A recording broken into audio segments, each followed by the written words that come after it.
How's it going, Diablo fans? So today I'm bringing you my second build guide for the season, and I call this the Meteor Storm build. We basically use our Meteor together with our Starfall Coronet, and then we put like Conjuration and Lightning Synergy to reduce those cooldowns as much as possible, have our Lightning Spears going to town everywhere, stunning everything, applying Vulnerable, and just, using Raiment to pot into mobs, drop the meteors, destroy them, reduce the cooldowns on meteors with Conjuration, and go on, destroy again. And it's visually a very, very nice build. We have like a lot of lightning going on. We have like those meteors dropping all the time on lucky hit. We have those meteor cooldown very, very low, so we can really jump into like bigger packs, drop 2 meteors, and right after this there's going to be another 5 meteors instantly dropping, and there's just going to be explosions all over the place. So I really enjoy this build. Speed farming wise and survivability wise, I would say this build is a little bit slower than the bouncing fireball build. This is just the nature of having to teleport into mobs, pull them, and you have a little bit of delay when the meteor drops, and as you don't really have a primary damage source other than meteor, you have a little bit more downtime on your damage spikes. Also, like, if there's like a mob which is, leaving your meteor because he's like a teleporting mob or something like that, it's going to be a little bit less awesome than the bouncing fireball. As always, before we go into the detailed guide, let me just explain real quickly how this build here works. So this is a Conjuration based build. So we are playing around getting the maximum amount of cooldown reduction for our Meteor through Conjuration Synergy. So Conjuration Synergy is really good for reducing cooldowns, but there's also this skill tree node called Conjuration Mastery, which is basically gonna give us multiplicative damage for every active conjuration. So we have kind of like a double synergy here. We use the Ice Blades Enchant, and whenever we use a cooldown, it's gonna spawn like Ice Blades, and Ice Blades are gonna hit stuff, and when Ice Blades hit stuff, they're gonna reduce the cooldown again. So there's like kind of this chain reaction going on with, casting more Conjurations and using more cooldowns, spawning more Ice Blades and getting more cooldown reduction. So in general, it's like works really nice, but you have to be like a little bit button smashy, right? So you have to smash your buttons really whenever like a Conjuration comes off cooldown. You want to instantly smash that button. Same goes for teleport. You want to instantly teleport when it's off cooldown, jump into the next pack of mobs, get the chain reaction going. When you have the meteors, drop the meteors. They also count into like the Ice Blades Enchant cooldown, and keep that stuff going. So furthermore, we are using the protection passive here, and we have a relatively high life pool. So whenever we use one of those cooldowns, we're going to get a fresh barrier. We have some damage reduction going on while we have a barrier. So in general, our life is protected by a relatively large barrier pretty much all the time, which we get through just using those cooldowns, and it helps very much staying alive. Then we also use Chain Lightning, which we pretty much just use as a filler, because we, first of all, use Unstable Currents, so we have to cast a skill to actually get the cast out of Unstable Currents. So Unstable Currents mainly used to spawn Lightning Spears here, because the Lightning Spears are going to stun enemies, they're going to make them vulnerable, and then also going to count towards our Conjuration Mastery, and they also going to give us a barrier together with the protection passive. It also has a high lucky hit chance and hits those enemies 5 times, so it like actually spawns like quite a bit of meteors, but it doesn't really do damage by itself. So the damage of the Chain Lightning is pretty much irrelevant. We use it to get our lucky hit effects going, we use it to get cast out of Unstable Currents, and we use it to generate crackling energy, which we need for the overflowing energy. So why do we need this? First of all, again, it synergizes back to the Ice Blades enchantment, and also we want to have as low as possible teleport cooldown. So we want to jump into a pack of mobs. Then the mystical teleport is gonna make our crackling energy hit additional targets. When we hit additional targets, it's gonna further reduce the cooldown through the overflowing energy, and we're gonna have our teleport back much faster. And remember, we are using Raiment of the Infinite Armor here, so our teleport basically stuns enemies and pulls them together in like one point, so we can drop our meteors on them. So it's all kind of like a chain synergy within each other here. The build is like very, very synergizing within itself, and it's a lot of fun to play. That is pretty much it now for the short introduction of this build. We're going to continue now with the detailed sections of this guide. Make sure to check the description down below to jump directly to the section you are interested in. Also, there's going to be a link to all my other build guides down, and also there's going to be a link to the build planner there. So without further ado, let's go into the skill tree. Okay, taking a look at the skill tree, we put 2 into Firebolt. Then we move on to 1 into Devastation just to get the next tier. Then 1 into Chain Lightning, 1 into Enhanced Chain Lightning, 1 into Destructive Chain Lightning. We mainly just need this for the Crackling Energy, for Overflowing Energy later. Then in our defensives, we just put 1 into Flame Shield, 1 into Teleport, 1 into Enhanced Teleport, and 1 into Mystical Teleport. This is again for Overflowing Energy to reduce our cooldowns. Then we just put like 1 into Glass Cannon for now. You can definitely put in some more, but I feel like I already have the damage I need, and I don't want to lose like too much damage reduction here, because the build is using Raiment, and it is getting a little bit squishy. So that's why I opted not to put extra points into Glass Cannon for now. For sure, if you like running lower content and not tier 100s, for example, or you just want to, blast through like the new leaderboards or whatever, we will definitely get like a little bit more into damage. But this build is quite a bit focused on defenses because, I don't want to blindly teleport into mobs and then just randomly die. I'm like more like trying to get more the defensive builds going in general. Then we put 1 into Elemental Attunement, 1 into Align the Elements, 3 into Mana Shield, 3 into Protection, 3 into Precision Magic. This is a lucky hit build. Then we put Ice Blades into Enhanced Ice Blades, into Summoned Ice Blades. This is for all the Conjuration Synergy, right? Then we put 1 into Lightning Spear, 1 into Enhanced Lightning Spear, and 1 into Invoked Lightning Spear. The stun really helps us staying alive. And the Enhanced Lightning Spear basically makes everything hit by Lightning Spear vulnerable at any time.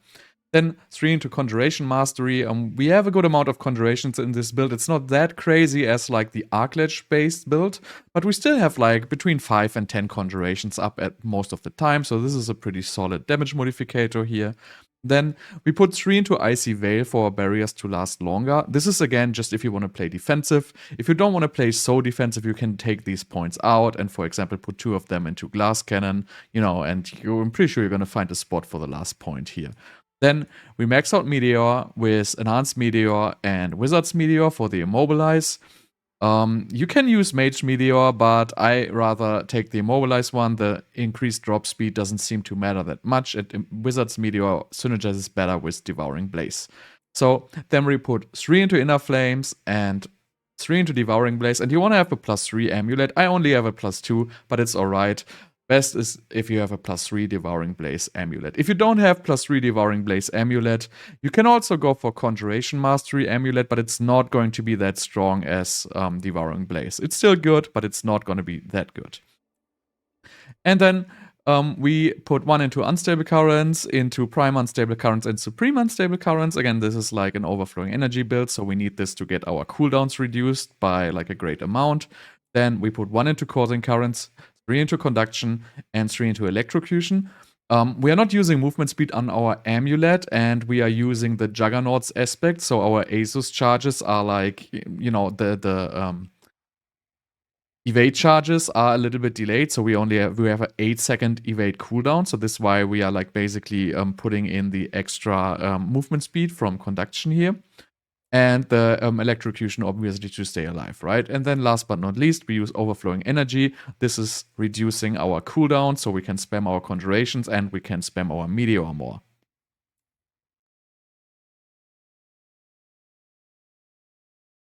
For our skills, we use Unstable Currents. This is getting like our cooldown reduction going together with Overflowing Energy, and it's also going to give us additional attack speed.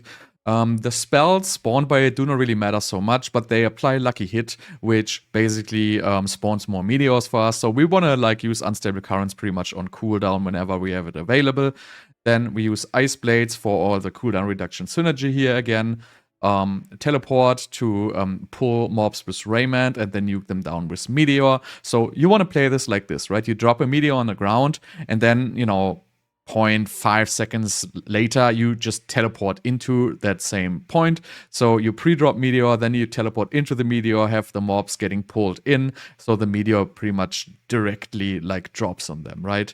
Then you have Flame Shield. You always want to use Flame Shield after teleporting in with Raiment. You can wait for like, a second or so and activate it, so you can let the stun run out and then activate Flame Shield. And by the time Flame Shield is over, you can pretty much teleport again and, so on and so on. Chain Lightning is, we mainly use it to generate the crackling energy for unstable currents, but also like it applies a lot of Lucky Hit and has a very good mana regeneration itself with our other Lucky Hit effects.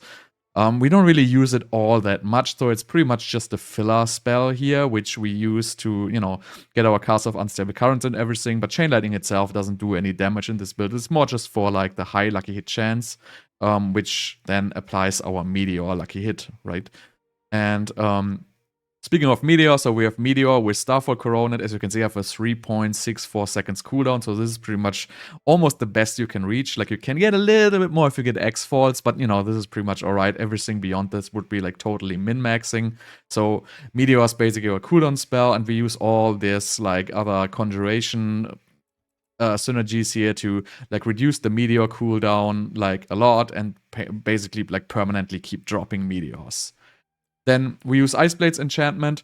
Ice Blades Enchantment, basically, you know, as long as we spam cooldowns, we're going to spawn more Ice Blade. They're going to reduce our cooldowns, and it's like just a little like nice chain reaction together with like all the Conjurations. They also apply Vulnerable, and we use the new aspect for Ice Blades, so the chance is higher. And in general, it's just like a very nice playstyle if you have like these kind of Ice Blades Enchantment builds.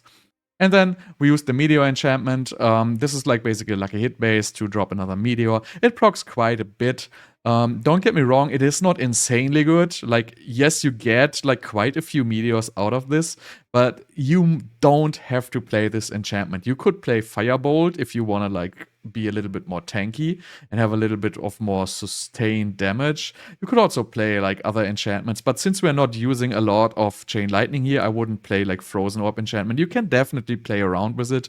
Meteor enchantment is absolutely not a requirement here, but I just feel in general it makes the build more satisfying since you just get like a lot of more Meteor drops.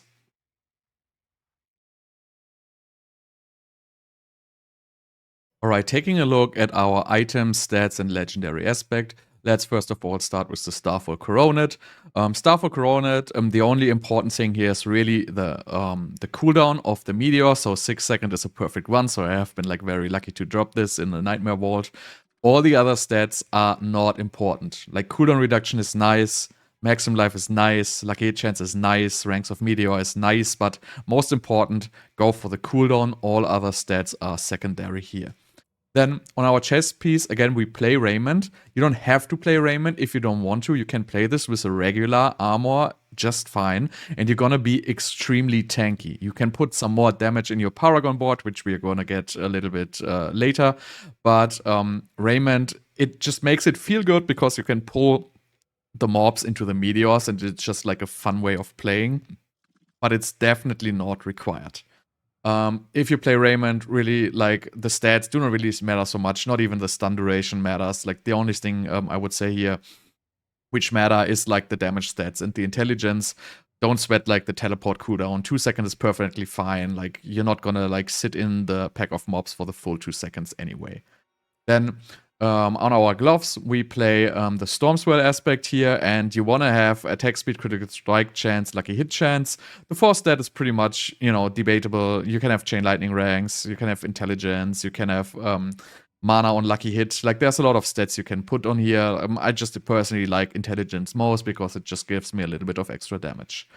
Then on our pants, like, here it gets interesting, right? So in this build right now, I'm only playing Juggernaut's aspect. So if you have a high enough rolled Juggernaut's aspect, in this case I have a 5.5k, which is like barely enough to cap my armor.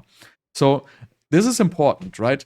If you can cap your armor with a single Juggernaut's aspect and a single armor roll. So if you look at this right now, I have this one pants here with 24.8% armor, and I have one Juggernaut's aspect. And I have 14.1k armor.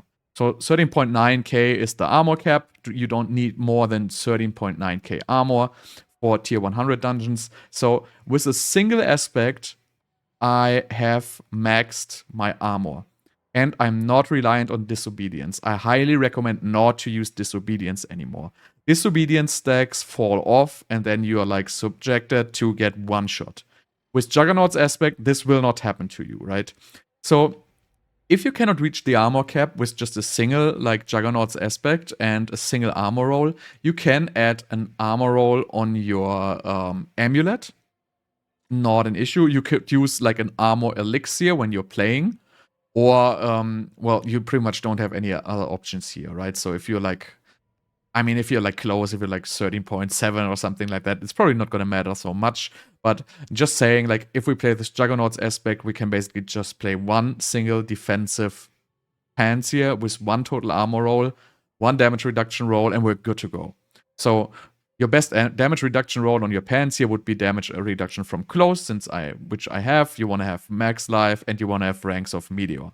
So pretty good piece, not perfect, but pretty good, right? Then for our boots, we play Asus boots. Again here, aim for the highest critical strike chance with movement speed of at least, let's make it like, 20, 21%. The other stats, like movement speed after killing elite, like all stats are nice, but they don't really matter all that much. Then for wand, we go Conceited aspect. So we're pretty much playing all out damage aspects in this build, right? So we go Conceited aspect. You want to have all stats, intelligence, and 2 damage stats pretty much like in every single build. I have damage to distant and crowd control. This is pretty bad, but to be honest, it doesn't really matter all that much what damage stats you have on here.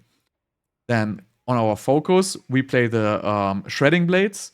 So we have a lot of Ice Blades out since we're playing Ice Blades Enchant. So it's gonna like apply a little bit more vulnerable. The Lightning Spear is gonna apply vulnerable just fine, but this is just gonna apply a little bit more vulnerable and also gonna give us another 25% damage to vulnerable. So for stats, you wanna have critical strike chance, cooldown reduction, and the lucky hit resource and the mana cost reduction. You don't really need any of these stats. Like ideally, you want to have 2 lucky hit rolls. So critical strike chance, lucky hit with barrier and cooldown reduction would be the best roll, I guess. You can also have like a 1 intelligence roll on here. That would also be fine. Then for amulet, we go mana cost reduction here. Again, I don't think it's needed. I haven't tried it without, but probably you don't need the mana cost reduction here. Because really, we are not playing a very high attack speed. We are not using a whole lot of Chain Lightning. And our pet will do like quite a bit of mana regeneration for us. So you have to try it out, but I don't think it's required. If you have a mana roll on your focus, this is probably not required. Then other stats, you want to have cooldown reduction, you want to have mastery skills, you want to have devouring blaze, and you can have movement speed, which is nice. It gives you more crit chance. You can have % intelligence, which is nice. Again, if you don't have perfect defenses, you can get an armor roll on here as well. And for the aspect on it, we are using the aspect of 3 curses. This is massively gonna buff our meteor damage, and this is just the way to go because we simply just scale meteor damage. The lightning damage in this build, it contributes a little bit, but it doesn't really matter all that much. So we really want to scale meteor damage here. Then on our ring, just one more offensive aspect. We play control here. Control is pretty much active a good amount of the time. It's not perfect for bossing, so if you're bossing, you probably want to like switch this for another offensive aspect like Edge Masters or Inner Calm, for example. But for this now, we play aspect of control because, we are not really bossing so much with this build. We want to have critical strike chance, we want to have lucky hit chance, we want to have maximum life, and we want to have either a damage stat or resource generation. Depends on, what item you have available and how good you can sustain your mana. Last but not least, Tarasha Ring. Aim for like the highest cooldown reduction. The other stats are not so relevant. They're all nice to have. Mine is pretty bad. I have better ones in my stash, but I didn't even care to like switch them out. So really most important here is like the cooldown reduction stat once again.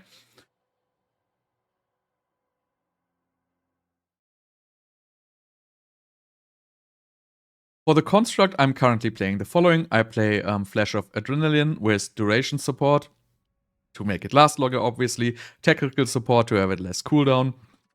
And initiative support that seems to be like required because the construct doesn't really seem to be in range to cast this spell ever. So without initiative support, I feel like you have no uptime on this whatsoever.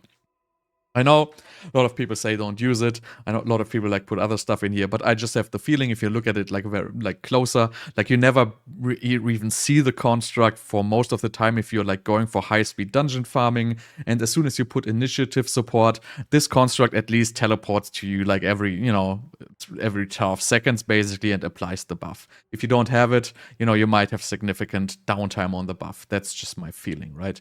And then I play Tempest, as is the fastest attacking spell with the resource support here. This is pretty much what I use to fix my resource on Chain Lightning. It works pretty well. Then I use Mockery support just to give me some little bit of extra survivability. And we use Fortify support. Fortify is really just great. It just gives you another 8% damage reduction and seems to be up all the time. If you have Uber Stones, you would like remove the Mockery support, and you would also probably remove the, I don't even know, like probably the initiative support, but I'm not entirely sure. I have no Uber Stones, so I cannot test it at this point, and I have no idea if I will ever have Uber Stones or not. But this is pretty much the setup I'm playing right now, and I'm pretty like I play pretty good with it. Like I used to have like vulnerable here. I used to use focus fire with vulnerable application and stuff like that. But I like decided I don't really need it anymore. I have my lightning spears. I have my ice blades. I have my teleport jumps. So like I feel like it's not required. So this is like the best setup I'm running for now. For the Paragon board, we play a little bit more defensive focus, and we are scaling all out fire damage and our conjuration duration and cooldown reduction. That is important for this build. I know there's some strange or like debatable decisions in this board, but I am gonna explain why I choose to do this. And believe me, I tried this build without like the nodes I'm gonna talk about a little later, and it doesn't work that well. I actually have like quite a bit of experience crafting these conjuration cooldown reduction build. I did it in AOZ, I did it before. I have quite a few of those builds going, so I really like put a lot of thought in this. So please just don't give me this. Oh, why do you play like the Enchantment Master? It takes like 80 nodes to get there, and it's like such a waste. Just believe me, there's like quite a bit of thought going into this. So on the first board, we play Elementalist as pretty much always for like non-fist damage and all res here. Then moving over to the first board, this is going to be Searing Heat. So Searing Heat is to scale our meteor damage straight away. And we're gonna choose our defensive here, so damage reduction from burning. This is like another like 14%. And then we move through the middle, through this fire and crit damage nodes. These are actually pretty nice. Into like the glyph slot, and we put the adapt glyph here with 40 intelligence. You don't have to do this, but it feels like a little bit better if the meteors have just more area of effect in this. We just picked like the IRS and fire damage here, mainly for the intelligence. Then moving over to the next board, that is going to be the Burning Instinct board. And we basically choose like all the damage reduction here. We do not choose the armor nodes because we don't need it. We have our armor capped. Again, you can choose these two armor nodes. It's another 100 armor. If you're like close to the cap, you can do it, but you don't have to do it. Then we choose Tactician here to get like our damage reduction mainly and our damage bonus to burning. So I always want to use like these nodes because this first of all gives me 25 intelligence, which is straight like 2.5% damage. We get like another 12.5% damage reduction from burning, which is huge. And we also get like the burning damage bonus. We get the 10% bonus damage. So Tactician really works great in this board in general. Then moving over to the next board, that is going to be the Enchantment Master. And talking about Enchantment Master, as I already said, right? So this is a huge investment because you don't even need this part here. Yes, there's a little bit of non-fist damage, but it is a huge investment. It is, if you want to scale like straight up damage, you just go through this board and don't pick this stuff here at all, right? You just go through, add another board, and call it a day. But in this build, as we want to really scale our conjuration power, it just works best with having those certain nodes available. And this is Enchantment Master. You pick this because this makes the Ice Blades enchantment significantly stronger. I know it just says 20% stronger, but it's actually way more for Ice Blades because, Ice Blades basically stack, right? So if you have 2 Ice Blades or if you have 3 Ice Blades, it is not just like, 33% better. It gets like much better the more Ice Blades you have. So that is exponentially scaling. If you have 10 Ice Blades on the board, your cooldowns are going to be pretty much 0. But without Enchantment Master, it's going to be way, way less effective. Just believe me. So well, on the way to Enchantment Master, again, we can pick up some more auras here, which is actually not bad. You know, the damage reduction from over time, damage reduction, it does like a little bit, but it's not an important stat. But in general, we want to choose Enchantment Master for this build. We are not really dependent so much on burst damage. We just want to have more like utility and survivability here. Then in the board, we put the Reinforced Glyph. Again, this is another glyph boosting the rare node, so another 25 intelligence, another 7.5% auras, another non-fizz damage, and another 15% damage reduction. So we really want to get a little bit more damage reduction in this, and that's why we are choosing the Reinforced Glyph, which really fits very nice in this spot. Then moving over to the next board, that is going to be the Elemental Summoner. And also here, we pick the Elemental Summoner node. You might be thinking, all right, this is another waste, but it just gives 10% reduced cooldown on Ice Blades. And that is really all we do with it. So we really just put this 10% reduced cooldown, but this is multiplicative. So this really is 10%. Like all the other cooldown reductions, like they seem to work like a little bit different. The more you get, the less the cooldown is. But this really is 10% in the end. So if you choose this, this is on top of all other cooldown reduction. And this gives you really a 10% reduced cooldown. And it really matters a lot on spamming Ice Blades. It doesn't really take so much of a point investment. If you look at it, it's like 7 points or something like that. And then for the glyph, we put Conjurer. So this is our third so-called wasted one, right? So we don't put a damage glyph in here. We could put Charged in here, for example, for more damage. But we still use Conjurer because we want to have the 20% increased conjuration duration. Again, synergizing with the Enchantment Master and the Ice Blades enchantment. The longer the conjurations last, the more hits the Ice Blades can do, the more cooldowns they can reduce. So then moving over to the next board, that is going to be the Seasonless Conduit. We pretty much just use this for the glyph socket. So we put Destruction in here with just 39 dexterity. Would be nice to get like some of these extra points, but we really cannot spare these points in this build right now. So just more crit damage. We solely scale crit damage here. So this is pretty much our only offensive glyph here, right? We don't play Flame Feeder, we don't play Enchanter, we don't play Exploit. So really we don't need it in this build. We have plenty of damage. But as I said, if you want to go all out damage, you can remove like defensive glyphs and add in more offensive glyphs if you like to. Just switch out the glyphs, try it out yourself. I want to go a little bit more defensive. That's why I'm not playing crazy offensive glyphs here. I have basically all offensive aspect, and that's why I'm getting like my 100+% X from, and I'm not getting it from the board in this case. And then on the last board, we just have enough points to pick the Frigid Fate. I know it's just a 20% here because we really don't have the non-fizz.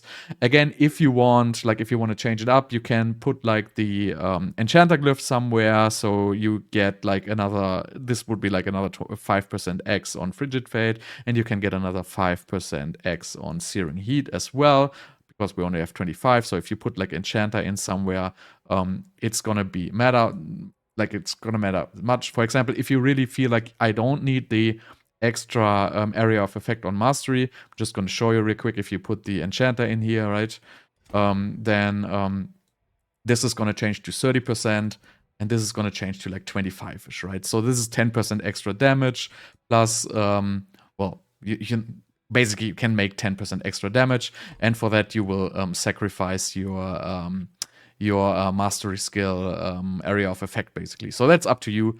You have to try it out how you like it best. I like it best with the Adept Glyph for now, but it's up to you. A lot of options in this board. This is just like a little bit more of a defensive baseline board because I feel like we're just having way more than enough damage in this build, and I don't want to clickbait into you like believe me, I tried this with an all-out offensive Paragon board, and I was just dying all the time. And at that point, I was even like getting a little bit frustrated. But I'm not gonna like bait you into, I'm gonna record like 10 videos because I want to like grab one where I actually don't die, and then just, you know, put that video up and tell you this build is like the most amazing because I just rushed through this dungeons in like 2 minutes and 30 seconds and I blasted everything with a single meteor, but hide like the other 9 attempts for you where I actually died all the time because I'm like playing like a solely complete glass cannon build, even adding like Raiment, which makes me even more glass cannon. And, you know, I'm just not going to do this. So I'm going to be honest with you. This is a more defensive Paragon board. It is not all balls on the wall damage here. It is really a little bit more defensive, and I really like it this way. If you want to play more offensive, go ahead, switch the defensive glyphs, get yourself some more damage, and call it a day. You can also spec the more glass cannon in your skill tree, so you can get at least like another 80% damage out of this if you change Paragon and you know, glass cannon in your skill tree. There you have it. That's my Meteor Storm build. I hope you like it. I hope you enjoy the video. I'm going to leave you 2 tier 100 Nightmare Dungeons now, and that's it for me for now. So thank you so much for watching, and I'll see you guys next time.